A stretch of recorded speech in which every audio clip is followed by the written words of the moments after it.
নমস্কার বন্ধুরা, সবাই কেমন আছো? আশা করি ভালো আছো। আবারও একটা রান্নার রেসিপি নিয়ে চলে আসলাম। আজকের রান্নার রেসিপি একদম সিম্পল রেসিপি, পাতলা করে বাটা মাছের ঝোল আলু দিয়ে। তো মাছগুলোকে আমি আগে ভেজে তুলে রেখেছি, তারপরে আমি কড়াইতে একটু জিরা ফোড়ন দিয়ে আলুগুলো দিয়ে দিয়েছি। আলুগুলো দিয়ে ভালো করে ভাজা ভাজা করে নেব। তারপরে এর মধ্যে দিয়ে দিলাম স্বাদ মতো লবণ, পরিমাণ মতো হলুদ। লবণ হলুদটা দিয়ে একটু ভালো করে আরেকটু নেড়ে চেড়ে নেব। তারপরে আমি দেখো এদিকে মশলা করে রেখেছি। মশলার মধ্যে আছে জিরে বাটা আর লঙ্কা বাটা।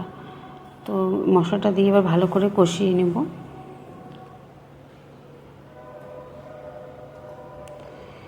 মশলাটা যদি কিছুক্ষণ কষানো হয়ে গেছে, এবার আমি এর মধ্যে দিয়ে দেবো টমেটোটা দিয়ে বেশ ভালো করে একটু নাড়াচাড়া করে নেব। টমেটোটা একটু নরম হয়ে যাবে, অতক্ষণ একটু কষিয়ে নেব ভালো করে।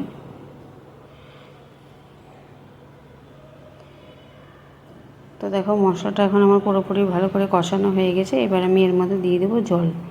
জলের পরিমাণটা একটু বেশিই দিব, কারণ এটা একদম পাতলা করে ঝোল বানাবো, মাছের ঝোল। তোমাদের কার কার এরকম মাছের ঝোল খেতে ভালো লাগে অবশ্যই কমেন্ট করে জানিও।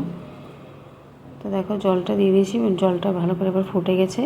এবার আমি যে আগে থেকে মাছগুলো ভেজে রেখেছিলাম, মাছগুলো একে একে এর মধ্যে দিয়ে দেবো।